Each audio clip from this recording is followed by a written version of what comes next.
गिरिराज धरण की जय, द्वारिकाधीश की जय। श्री 65-66मो अध्याय पौंडक अने काशीराजनो उद्धार। श्री सुखदेवजी कहे छे कि हे परीक्षित, જ્યારે ભગવાન બલરામજી નંદ બાવાના વ્રજમાં ગયેલા હતા ત્યારે પાછળથી કરુષ દેશના અજ્ઞાની રાજા પૌંડ્રકે ભગવાન શ્રી કૃષ્ણ પાસે એક દૂત મોકલીને એવું કહેવડાવ્યું કે ભગવાન વસુદેવ હું છું. અજ્ઞાની લોકો તેને બહેકાવ્યા કરતા હતા કે આપ જ ભગવાન વાસુદેવ છો અને જગતની રક્ષા માટે પૃથ્વી પર અવતર્યા છો. આનું પરિણામ એ આવ્યું કે તે મૂર્ખ પોતાને જ ભગવાન માની બેઠો. જેમ છોકરાઓ આપસમાં રમતમાં કોઈ બાળકને જ રાજા માની લે છે અને તે રીતે તે રાજાની જેમ તેની પાસે વ્યવહાર કરવા લાગે છે, તે જ પ્રમાણે મંદબુદ્ધિના અજ્ઞાની પૌંડ્રકે અચિંત્ય ગતિ ભગવાન શ્રી કૃષ્ણની લીલા અને રહસ્યને જાણ્યા વિના દ્વારિકામાં તેમની પાસે દૂત મોકલી આપ્યો. પૌંડકનો દૂત આ દ્વારકા આવ્યો અને રાજસભામાં બેઠેલા કમલનયન ભગવાન શ્રી કૃષ્ણને તેણે તેના રાજાનો આ સંદેશો સંભળાવ્યો. એકમાત્ર હું જ વાસુદેવ છું, બીજું કોઈ નથી. જીવો પર કૃપા કરવા માટે મેં જ અવતાર ગ્રહણ કર્યો છે. તમે તમારું વાસુદેવ એવું ખોટું નામ છોડી દો. હે યાદવ, તમે મૂર્ખતાવશ મારા ચિહ્નો ધારણ કરી રાખ્યા છે, તેને છોડીને મારા ચરણમાં આવો અને મારી વાત સ્વીકાર્ય ન હોય તો મારી સાથે યુદ્ધ કરો.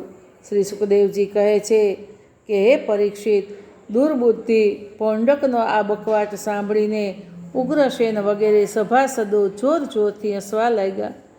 તેમનું હસવું બંધ થયા બાદ ભગવાન શ્રી કૃષ્ણે દૂતને કહ્યું, તમે જઈને તમારા રાજાને કહી દો કે અરે મૂર્ખ, હું મારા ચક્ર વગેરે ચિહ્નો આમ છોડીશ નહીં. એમને હું તારા પર છોડીશ અને માત્ર તારા પર જ નહીં, તારા એ બધા સાક્ષીઓ પર પણ છોડીશ કે જેમના બહેકાવવાથી તું આ પ્રમાણે બહેકી ગયો છે. તે વખતે મૂર્ખ, તું કંક, ગીધ, બક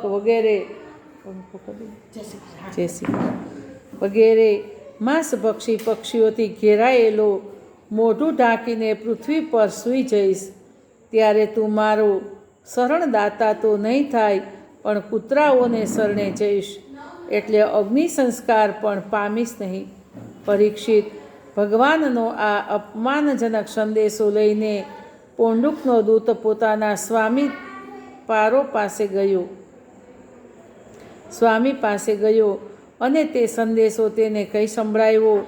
અહીં ભગવાન શ્રી કૃષ્ણ પણ રથ પર બેસીને કાશી નગરી પર ચડાઈ કરી દીધી, કેમ કે કરુષનો રાજા આ દિવસોમાં તેના મિત્ર કાશીરાજની પાસે જ રહેતો હતો. ભગવાન શ્રી કૃષ્ણના આક્રમણના સમાચાર સાંભળીને મહારથી પૌંડ્રુક પણ 2 અક્ષૌહિણી સેના સાથે તુરત જ નગરની બહાર નીકળી આવ્યો. કાશીનો રાજા પૌંડ્રકનો મિત્ર હતો, તેથી તે પણ તેની મદદ કરવા માટે 3 અક્ષૌહિણી સેના સાથે તેની પાછળ આવ્યો. પરીક્ષિત, હવે ભગવાન શ્રી કૃષ્ણે પૌંડ્રુકને જોયો. પૌંડ્રુક પણ શંખ, ચક્ર, તલવાર, ગદા, શાર્ક ધનુષ્ય અને શ્રીવત્સ વગેરે ચિહ્ન ધારણ કરી રાખ્યા હતા. તેના વક્ષસ્થળ પર બનાવટી કૌસ્તુભમણી અને વનમાળા પણ લટકી રહી હતી. તેણે રેશમી પીળા વસ્ત્રો પહેર્યા હતા અને રથની ધજા પર ગરુડનું ચિહ્ન પણ લગાડેલું હતું. તેના માથા પર અમૂલ્ય મુગટ હતો અને કાનમાં મકરાકૃત કુંડળો ઝગમગી રહ્યા હતા. તેનો આ પૂરેપૂરો વેશ બનાવટી હતો, જાણે કોઈ અભિનેતા રંગમંચ પર અભિનય કરવા માટે આવ્યો હોય. તેની વેશભૂષા પોતાના જેવી જોઈને ભગવાન શ્રી કૃષ્ણ ખડખડાટ હસવા લાગ્યા. હવે શત્રુઓએ ભગવાન શ્રી કૃષ્ણ ઉપર ત્રિશૂળ